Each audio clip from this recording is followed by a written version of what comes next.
Ayan, good morning, good morning.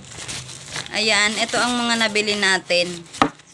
At dahil mahal ang bilihin sa Coron, may gusto ko dun eh. May tumbler dun kasi mahal. So, ito na lang siya.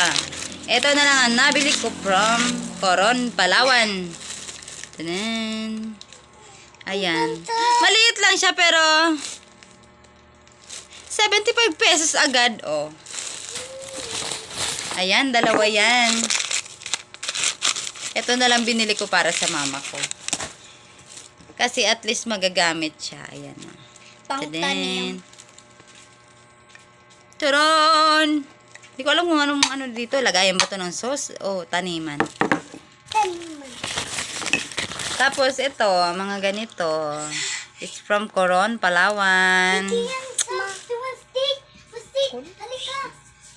Ayan, oh, Coron. Tadaan! Tapos ito, ewan ko ba kung bakit hindi nagbabasa yung kaibigan namin. Binili niya pa to sa Coron, Palawan. Akala niya cashew. Ayan, garlic peanuts lang pala. Tapos pagdating namin ng Maynila, meron doon nagbebenta. 5 pisong mani, mas masarap pa.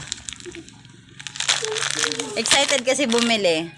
Ito, from Tagaytay naman to. Ayan, makapuno.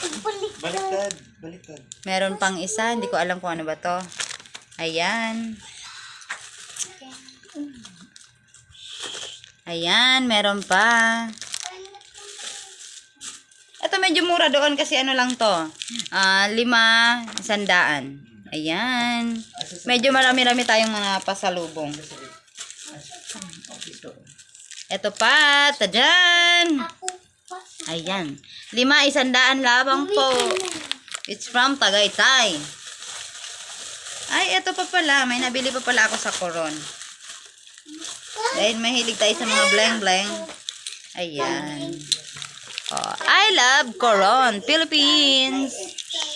Sharan. Ayan.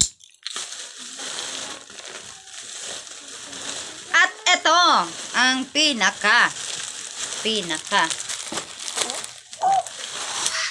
Wait.